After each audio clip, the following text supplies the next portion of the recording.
네, 롯데, 신세계, CJ, 이른바 유통업계 빅3가 건강기능식품 사업에 진출해서 격돌을 예고했습니다. 이 건기식 시장의 주도권을 놓고 이미 진출한 제약바이오 기업들과 치열한 경쟁을 예고했다고 하는데 먼저 이 현황 김예원 기자가 정리했습니다. 신세계는 지난 2월 장내 미생물 기반 신약 개발 기업인 고바이오랩과 손잡고 건강기능식품 사업에 뛰어들었습니다. 이마트는 온오프라인 유통망과 마케팅 역량을, 고바이오랩은 건기식 제품 개발과 생산을 각각 맡아 시너지를 낼 계획입니다. CJ그룹은 CJ 뉴트라라는 브랜드를 시작한 건기식 사업을 올해부터 CJ 웰케어로 분사해 사업을 확대하고 있습니다. 지난해 장내 미생물 전문 기업 천랩을 인수해 출범한 CJ 바이오사이언스와 협력해 개인 맞춤형 유산균 제품을 출시한다는 계획입니다. 롯데도 바이오 헬스케어를 신성장 동력으로 꼽고 지난달 700억 원을 출자해 롯데 헬스케어를 설립했습니다. 롯데 헬스케어는 헬스케어 플랫폼을 먼저 출시하고 이용자들의 건강 데이터를 바탕으로 맞춤형 건기식을 추천하는 서비스를 선보인다는 계획입니다. 유통회사들이 건기식 전문 자회사를 만들거나 유망한 회사를 인수했다면 제약사들은 전문성을 살려 직접 사업에 뛰어들었습니다. 종근당 건강은 다양한 연령대와 기능에 맞게 세분화된 유산균 락토핏으로 시장 선점에 성공했습니다. 콜마 B&H는 당귀, 천궁 등 천연식물을 주원료로 한 건기식으로 면역 개선 기능성을 인정받았습니다. 우루사로 유명한 대웅제약은 간 건강에 초점을 맞춘 건기식 브랜드를 통해 시장을 공략하고 있습니다. 이제는 건기식 분야가 제약사들의 확실한 먹거리를 책임지는 수익 창출원으로 자리 잡은 상황입니다. 국내 건기식 시장 규모는 오는 2030년 25조 원 규모로 성장할 것으로 전망됩니다. 하지만 유통대기업과 제약사 모두 건기식을 미래 먹거리로 낙점하고 있는 만큼 갈수록 경쟁이 치열해질 것이란 관측입니다. 네, 관련해서 더 자세한 내용 IT 바이오부 정재홍 기자와 이야기 나눠보겠습니다. 예, 정 기자, 건기식 시장 뜨고 있는 건 알았지만 이렇게 유통 공룡들까지 진입을 하는 거 보니까 성장성이 아직도 어마무시한가 봐요.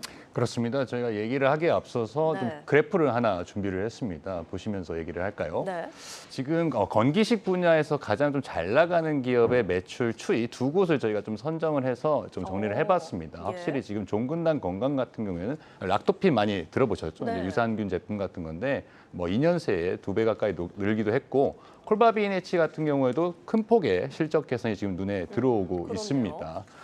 지금 건기식 업체들이 매출이 상승하고 있는 것은 그만큼 시장의 성장성이 아직까지도 많이 충분히 남아있다. 이렇게 좀 분석을 할 수 있겠는데요. 네. 현재 국내 건기식 시장 규모는 약 5조 원 정도로 추산되는데 매년 5에서 6%씩 꾸준히 성장하고 있어서 사실 그 유통업체 같은 데서는 계속 지금 캐시카우를 꾸준히 네. 찾아 나서고 있기 때문에 건강기능식품을 어떤 새로운 캐시카우로 우리가 잡겠다 이런 전략이라고 좀 볼 수 있겠습니다. 네, 지금 들어보니까 자회사를 만들거나 부서를 통합하는 방식으로 좀 진행을 한다 이런 얘기가 들리던데 구체적으로 좀 어떤 전략일까요?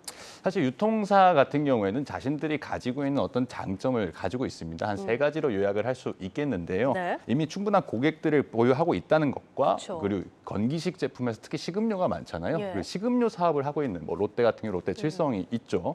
그리고 또 하나가 전국적인 유통망을 가지고 있다는 것입니다. 실제 롯데와 CJ 신세계가 사업 전략을 살펴보면 롯데가 이제 건강관리 플랫폼을 어떻게 신설을 해서 네. 이 건강관리 플랫폼에서 만든 어떤 고객들의 어떤 건강 데이터들이 있잖아요. 네. 이것을 바탕으로 이제 개인 맞춤형 건강기능식품을 출시하겠다. 네. 이렇게 지금 전략을 내놓고 있고요. 예. 사실 이제 CJ나 신세계 같은 경우에도 비슷한 전략을 가지고 있는데 한 가지 특이한 것은 이 두 기업이 최근에 마이크로바이옴, 그러니까 장내 미생물을 활용한 신약 개발을 하는 마이크로바이옴 기업을 예. 최근에 인수하거나 아니면 맞아요. 합작 법인 형태로 사용했다는 것입니다. 그렇기 때문에 이 프로바이오틱스나 유산균 관련된 어떤 신제품을 새롭게 출시하거나 이 라인업을 강화할 수가 있게 되거든요. 그래서 저희가 최근에 이마트가 100억 원 가량 투자한 그래서 합작 범위를 만들었던 대표의 CEO의 인터뷰를 직접 들어봤습니다. 신약 개발을 하던 회사 입장에서 어떤 마케팅이나 이런 유통 등에 관한 전문성을 가지고 있지 못했습니다. 그런데 이마트라는 이제 국내 최대의 그런 어떤 그 유통 전문 회사, 또 특히 최근에 이제 이마트는 그 그 오프라인 매장뿐만이 아니고 이제 계열 내의 여러 그 회사들을 통해서 정말 다양한 이제 유통 채널을 가지고 계시고 뛰어난 마케팅 역량과 이런 어쨌든 고객을 직접 상대하는 요 사업에서 오랜 경험을 가지고 계시기 때문에 그 양사의 그런 역량들이 잘 버무러지면은 네, 확실히 뭐 이런 판매 체력 위력을 좀 무시 못 하잖아요. 근데 이런 유통 기업들이 자체 건기식 상품까지 만들어서 판매를 한다면 기존 시장에 진출해 있던 제약 바이오 업계들은 당연히 위기감을 느낄 것 같아요. 대안이 좀 필요할 것 같은데요. 사실 이제 맞불 작전이라고 하죠. 이제 개인 맞춤형 제품이나 어떤 라인업을 강화하는 만큼 네. 제약 바이오 기업들도 신제품 라인업을 좀 강화를 해서 이런 맞불 작전을 놓겠다는 계획입니다. 예. 식약처가 이제 그 기능성을 인정한 개별 인정형 원료나 개인 맞춤형 제품을 더 강화하겠다는 건데요. 이 내용을 신동호 기자가 자세하게 취재했습니다. 휴온스가 건강기능식품 사업 확장을 위해 출시한 제품입니다.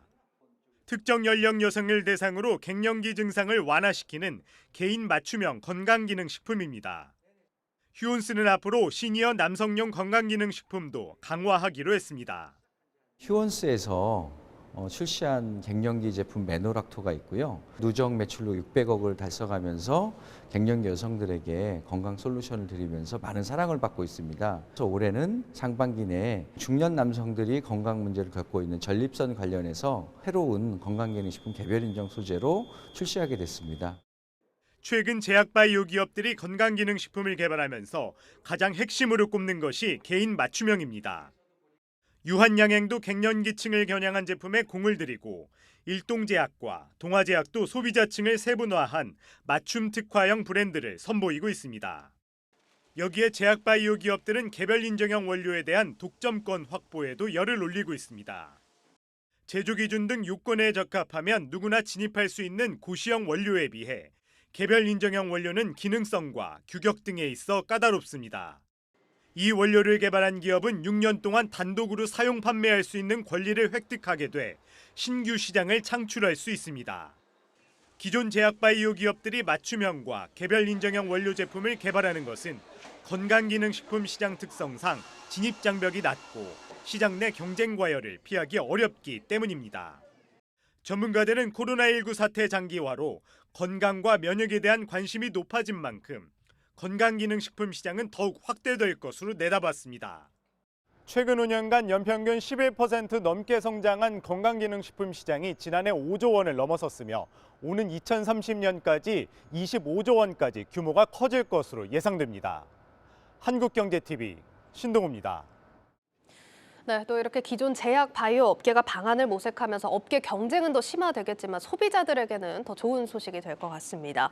정 기자, 사실 뭐 건기식 관련해서 아마 저희 뉴스플러스에서도 다룬 바가 있겠지만 이 업계가 굉장히 정부 규제가 또 까다롭게 이루어져야 하는 업계잖아요. 그렇기 때문에 시장 자체가 성장을 하려면 정부 태도가 가장 중요할 것 같아요. 맞습니다. 사실은 이제 건기식은 당연하지만 일반 식품처럼 아무나 어떻게 제조한다고 해서 건기식으로 되는 것은 아닙니다. 그쵸. 식품의약품안전처가 건기식으로 인정한 원료를 사용하거나 리포트에서 보신 것처럼 개별 인정한 원료로 인정을 받아야만 이제 건기식이라는 인증 마크를 받게 되거든요. 네. 이 때문에 이제 규제 강도가 높을 때 사실 예전에 이제 건강기능식품으로 인해서 불법적인 어떤 판매 행태나 네. 이런 것들이 많이 있었을 때는 규제 강도가 굉장히 강해져서 신제품이 어떤 시장에 출시가 아예 되지 않았던 그런 시장이 아예 죽었었던 그런 시절도 있었습니다. 예. 하지만 다행인 거는 최근 정부가 이 산업을 어떤 신산업 먹거리라고 판단을 해서 규제 완화를 계속해서 이제 시도를 하고 있다는 겁니다.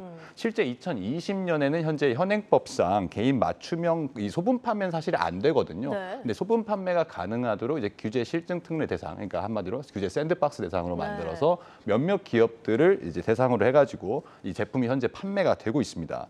또 지난해에는 이제 일반 식품과 건기식을 묶어서 파는 이른바 융복합 제품이라고 해서 네. 예를 들어서 이제 비타민 음료에 뭐 홍삼 알약 같은 거를 이제 뚜껑 위에 넣어가지고 판매를 한다든지 네네네. 이런 것도 이제 규제 샌드박스로 이제 대상이 지정이 됐기 때문에 아. 실제로 지금 사업을 지속하고 있습니다. 네. 따라서 이제 계속해서 이런 신제품 시장은 계속 늘어날 것으로 보이는데 특히 이제 다음 정부의 어떤 태도가 중요하잖아요. 근데 차기 정부에서도 이 바이오 헬스케어 산업을 5대 메가테크 산업으로 설정을 해서 건기식 시장에 대한 시장의 기대는 계속해서 지속될 것으로 그렇게 전망이 되고 있습니다. 네, 확실히 좀 더 다양해진 건기식 시장과 상품들 기대를 해볼 수 있겠습니다. 정 기자, 마지막으로 오늘 내용 유튜브에 올라갑니다. 제목과 해시태그 뽑아주시죠. 건기식 육통 거인도 탐낸다로 유튜브 제목을 잡아봤고요. 네. 해시태그는 제2의 락토핏 누가 될까? 궁금하네요. 잡았습니다. 알겠습니다. 자, IT 바이오부 정재홍 기자와 사안 살펴봤습니다.